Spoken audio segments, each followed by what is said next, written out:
झालं का लिहून? एक वाक्य लिहायचं आहे आपल्याला खाली. इथपर्यंत आलं का शेवटपर्यंत? येस और नो? तिकडा. हा चला खाली वाक्य लिहा. The direction of magnetic induction, the direction of magnetic induction at an axial point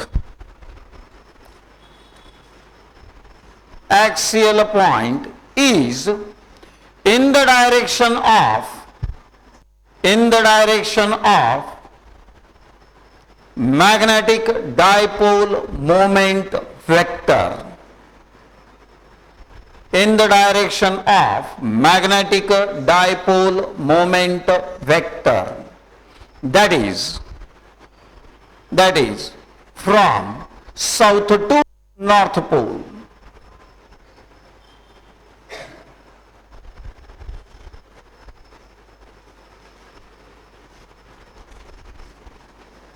चलो इलेक्ट्रोस्टॅटिक्स लिहा आता.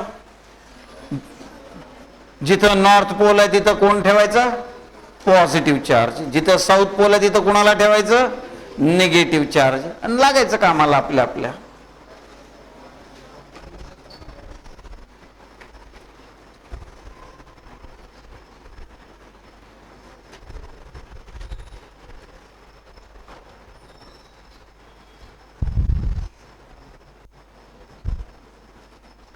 आधी मी एक एक वाक्य तुम्हाला लिहायला लावत होतो, आता मी इक्वेशन्स लिहायला चालू केलेत. एक वेळ असेल अख्खा टॉपिक लिहायला लावेन मी. कुठला एक टॉपिक समजून गेलं तर अख्खा दुसरा टॉपिक खरडता येतो ना पाहिजे तसा. ॲनालॉगस माहिती म्हणलं राहिलं काय त्याच्यामध्ये? याला काढ त्याला ठेव, याला काढ त्याला ठेव.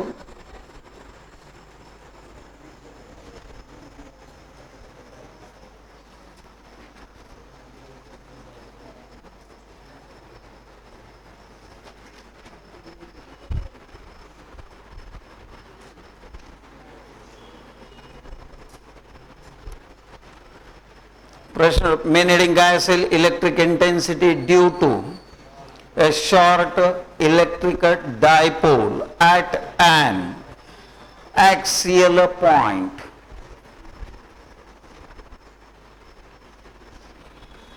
तुमच्या एनसीईआरटीच्या पुस्तकामध्ये डायरेक्ट फॉर्म्युला आहे. ॲक्सेसला एवढं असतं. कसं आलं काय आलं काही नाहीये तिथं. 2 ओळीत लिहून सोडलंय तिथं.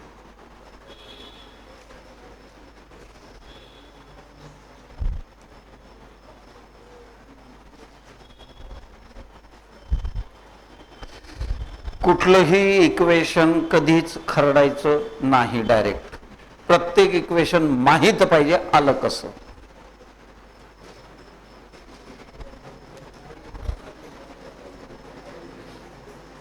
शेवटी उत्तर काय आलं? Access is equal to 1/4 pi epsilon ला किंवा एप्सिलॉन नॉट जरी लिहिलं तरी काही प्रॉब्लेम नाहीये. फक्त त्याचा अर्थ काय होतो? एप्सिलॉन नॉट लिहिलं म्हणजे एअर मीडियम आहे. एप्सिलॉन लिहिलं असेल तर कुठलाही मीडियम येईल त्या ठिकाणी. Okay. Into 2p divided by r cube. सगळ्या शेवटी काय येईल? The direction of electric intensity at an axial point is in the direction of electric dipole moment vector which is directed from negative to positive charge. काही अडचण याच्यामध्ये? हां, आता लक्ष द्या.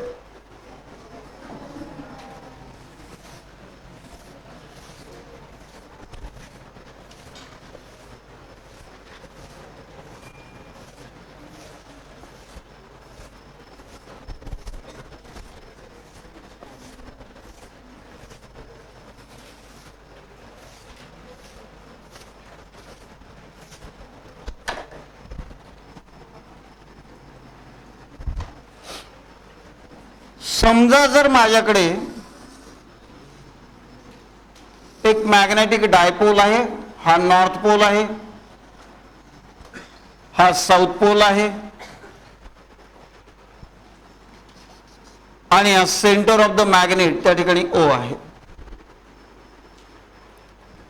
मॅग्नेटच्या दोन पोल मधील अंतराला we call it as magnetic dipole length, आणि आपण ती रिप्रेझेंट करतो कशाने? 2L नी करतो. म्हणून इथलं अंतर L असेल, हेही अंतर L असेल. तुमच्या ऍक्सिसला परपेंडिक्युलर जाणारा त्याला we call it as equator. आणि या इक्वेटरवर त्या ठिकाणी एक P पॉइंट आहे distance R from the centre of the magnet. मॅग्नेटच्या सेंटर पासून R अंतरावर तो P पॉइंट आहे. कुठं? इक्वेटरवर आहे. आपल्याला करायचं काय आहे? तर आपल्याला त्या ठिकाणी या P पॉइंटला तयार होणाऱ्या मॅग्नेटिक इंडक्शनचं इक्वेशन काढायचं.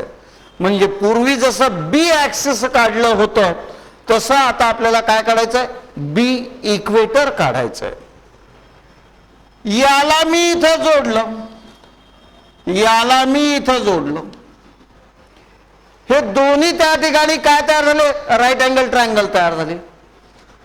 याची बाजू LR, याची बाजू देखील LR.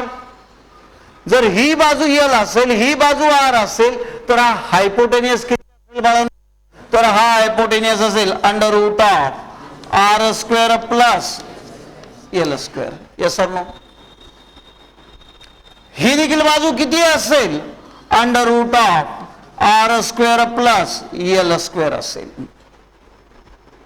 आता लक्ष द्या, तुमचा P पॉइंट इक्वेटरवर आहे.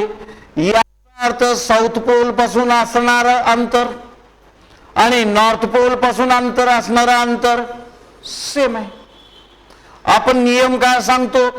मॅग्नेटिक इंडक्शन म्हणजे कोण? तर μ0 divided by 4π into small m divided by R square. हा तर कॉन्स्टंट आहे.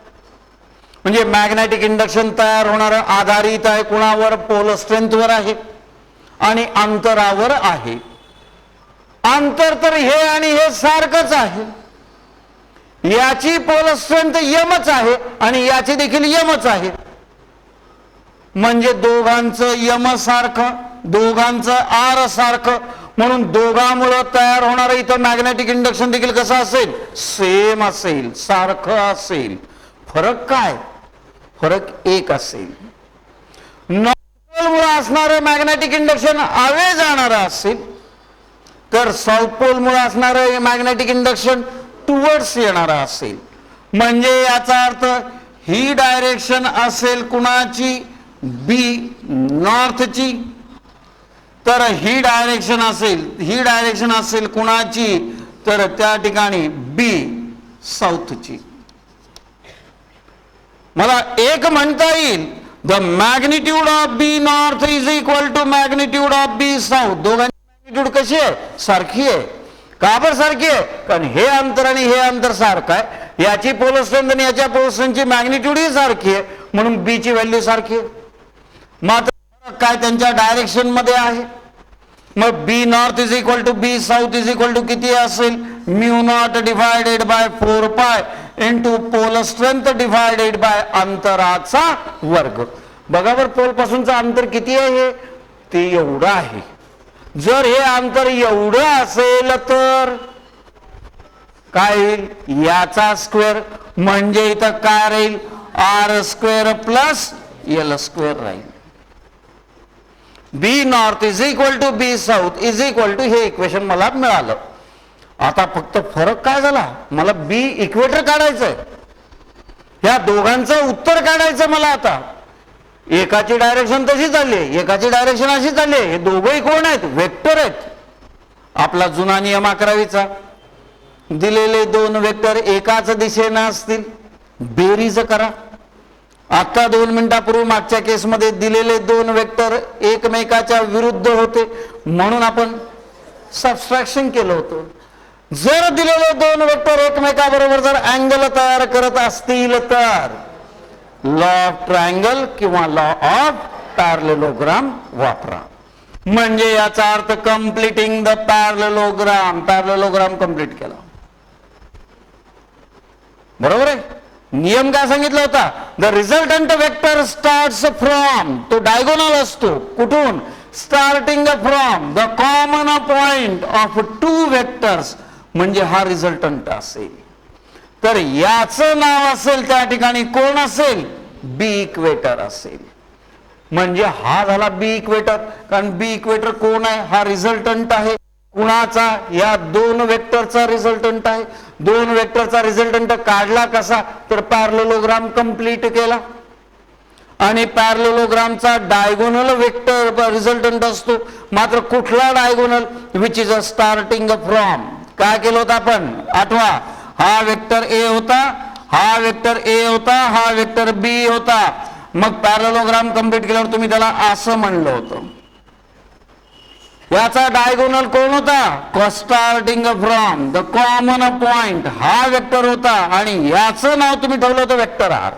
Yes or no? हे चित्र आठवतं तुम्हाला 11वीचं? हेच चित्र मी इथं तयार केलं. या side adjacent two sides represent the given two vectors in magnitude and direction. Then the diagonal of the parallelogram starting from the common point of two vectors represents the resultant vector in magnitude and in direction. तेच वाक्य मी इथं वापरतो. हे दोन vector एकमेकाबरोबर angle तयार करतात म्हणून त्यांचा रिझल्टंट काढण्यासाठी तो पॅरलेलोग्राम कंप्लीट केला. कंप्लीट केल्यानंतर डायगोनल काढला. कुठला डायगोनल काढला? जो कॉमन पॉइंट पासून निघतो या दोन वेक्टरच्या. म्हणून हा कोण असेल? बी इक्वेटर असेल. आता हा बी इक्वेटर मला काढायचं. बी इक्वेटरची व्हॅल्यू मला काढायची. कशी काढता येईल? तर मी या ठिकाणी म्हणतो हा झाला एस एन पी. याला मी लिहितो पी क्यू, हा आर आणि या ठिकाणी लिहितो ओ. म्हणजे पीओ काय रिप्रेझेंट करेल? B equator. पी क्यू काय रिप्रेझेंट करेल? B north. पी आर काय रिप्रेझेंट करेल? B south. Yes or no? आता लक्ष द्या. पॅरलेलोग्राम मध्ये हा जर वेक्टर बी असेल तर हा ही कोण असेल? वेक्टर बी असेल. कारण इक्वल वेक्टर आहेत. इक्वल वेक्टर कुणाला म्हणतात? ज्यांची मॅग्निट्यूड ॲज वेल ॲज डायरेक्शन सेम असेल त्यांना इक्वल वेक्टर म्हणतात. बरोबर. याची लांबी एवढी, याची लांबी एवढी. हा इकडून इकडं चाललाय, तोही इकडून इकडं चाललाय. म्हणजे हा देखील कोण आहे? हा ही वेक्टर बीच आहे. त्याच्यानंतर हा कोण असेल? मग कोण असेल? Who is this? It is a vector A. बघा बरं. हा वेक्टर, याची लांबी, ही याची लांबी, ही त्याची डायरेक्शन, ही त्याची डायरेक्शन. म्हणजे याचा अर्थ कोण आहे? इक्वल. आता लक्षात घ्या. आर ओ म्हणल्याबरोबर तो कोण असेल बाळांनो? आर ओ हा वेक्टर कोण असेल? आर ओ हा वेक्टर तोच असेल, बी क्यू असेल, पी क्यू असेल. म्हणजेच कोण आहे? हा वेक्टर कोण असेल? हा वेक्टर असेल वेक्टर बी एन असेल. क्यू ओ हा वेक्टर कोण असेल? जो पी आर आहे, जो पी आर आहे तो असेल. पी आर म्हणजे कोण? बी साऊथ. हा वेक्टर असेल तो. मी इथं वाक्य म्हणतो consider triangle PSN, okay, and triangle QOP. हा वरचा ट्रायंगल आणि हा खालचा ट्रायंगल, हे दोन ट्रायंगल धरले मी. आता लक्षात घ्या, ट्रायंगल मध्ये या खालच्या ट्रायंगलच्या या उभ्या दोन बाजू आयडेंटिकल आहेत, ह्या आणि ह्या. सिमिलरली ही ट्रायंगलची बाजू आणि ही ट्रायंगलची बाजू ही देखील कशी आहे? सारखी आहे. कारण बीएन ची व्हॅल्यू कोणा इतकी आहे? बीएस इतकी आहे. म्हणजे याचा अर्थ मला या म्हणता येईल length P O sorry P S is equal to length P N length PS is equal to length PN. PSN मध्ये as length QO is equal to length QP. QOP triangle मध्ये म्हणजे ह्या दोन बाजू आणि ह्या दोन बाजू, ह्या दोन बाजू समान आहेत, ह्या दोन बाजू समान आहेत. आता लक्ष घ्या, ही रेषा जशी वाढवली आहे तीच तशी पुढे गेली आहे. या रेषेला ही रेषा पॅरलल आहे म्हणजे याच्या मधला अँगल आणि याच्या मधला अँगल हा अँगल कसा असला पाहिजे, सेम असला पाहिजे. म्हणजे अँगल QO किंवा OQP is equal to angle काय असलं पाहिजे, अँगल SPN असलं पाहिजे. हे दोन्ही अँगल कसे पाहिजेत, सेम पाहिजेत. का बर, कारण ही बाजू अशी गेली, ही बाजू याला पॅरलल ही बाजू, म्हणून इथला अँगल आणि इथला अँगल कसा पाहिजे, सारखाच पाहिजे. एखाद्या त्रिकोणाच्या दोन बाजू आयडेंटिकल आहेत, सारख्या आहेत आणि त्या दोन बाजूमध्ये असणारा कोन तो देखील सारखा आहे. म्हणजे याचा अर्थ हे दोन ट्रायंगल एकमेकाच्या कसे असतील, आयडेंटिकल नसतील, रेशिओ मध्ये असतील. म्हणजे याचा अर्थ एक ट्रायंगल असा मोठा लट असेल तर एक ट्रायंगल त्याचाच लहान भाऊ असेल. कांगारू आणि कांगारूच्या पोटामध्ये बसलेलं लेकरू, ती अवस्था दोन ट्रायंगलची. बरोबर, ही बाजू आणि ही बाजू सेम. सिमिलरली ही बाजू आणि ही बाजू सेम. ह्या बाजूचा हा अँगल, यांच्या मधला अँगल तोही सेम. आता या ठिकाणी जर हे असं चाललेलं आहे आणि हा हॉरिझॉन्टल आहे, हा ही हॉरिझॉन्टल आहे म्हणल्यानंतर इथला अँगल आणि इथला अँगल कसे आले, सारखे आले. म्हणजे ऑटोमॅटिकली हा अँगल आणि हा अँगल कसे सारखे आले. म्हणजे याचा अर्थ या ठिकाणी हे तिन्ही अँगल ह्या ट्रायंगल बरोबर काय होतात, मॅच होतात. म्हणून यांच्या साइड एकमेकाच्या कशा पाहिजेत, रेशिओ मध्ये पाहिजेत. जर रेशिओ मध्ये पाहिजे असतील तर I can write, I can write PO is equal to किंवा PO divided by PQ is equal to, मी साइडचा रेशिओ घेतला. कुठली साइड आहे, PO डिवायडेड बाय PQ घेतला. आता या PO ला या ट्रायंगल मध्ये कोण असेल, याला NS, हा NS आला डिवायडेड बाय हा PQ आहे तर हा NP असेल, हा असेल NP असेल. आता मी या ठिकाणी लिहू शकतो कुठली गोष्ट, PO म्हणजे कोण आहे, B equator divided by PQ म्हणजे कोण आहे, B north is equal to NS, ही लांबी NS लांबी किती आहे, 2L इतकी आहे. तर त्या ठिकाणी NS लांबी 2L आहे तर NP लांबी किती आहे, तर NP लांबी आहे R square plus L square to the power half किंवा under root of R square plus L square.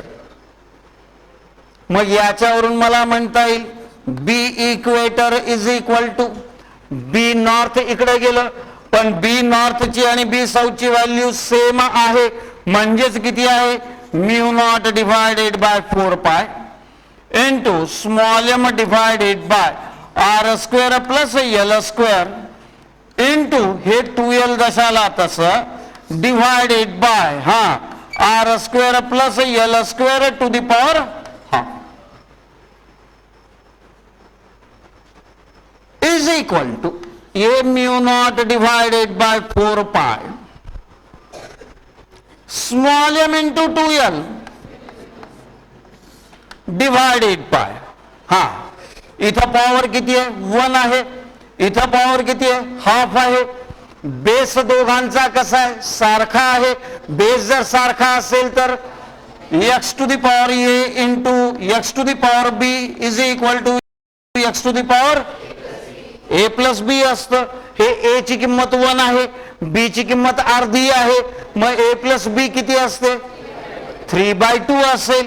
म्हणजे याचा अर्थ R square plus L square to the power 3/2. परंतु R is greater than L, R square is very much greater than L square. म्हणून L स्क्वेअरला मी काय करतो? Neglect करतो. त्याला मी निग्लेक्ट केलं की हा गायब झाला. म्हणजे काय राहिलं शिल्लक? आर स्क्वेअरचा पॉवर 3/2, पॉवरचा पॉवर मल्टिप्लिकेशन. म्हणजे याचा अर्थ आर स्क्वेअर इंटू 3/2, 2 कॅन्सल होईल. काय राहील? म्हणजे याचा अर्थ B equator is equal to mu not divided by 4π into capital M divided by R cube. हे बी इक्वेटर आहे. तर आपण एक काम करू की उद्या परत एकदा हे समजावून देतो आणि मग लिहून घेऊ.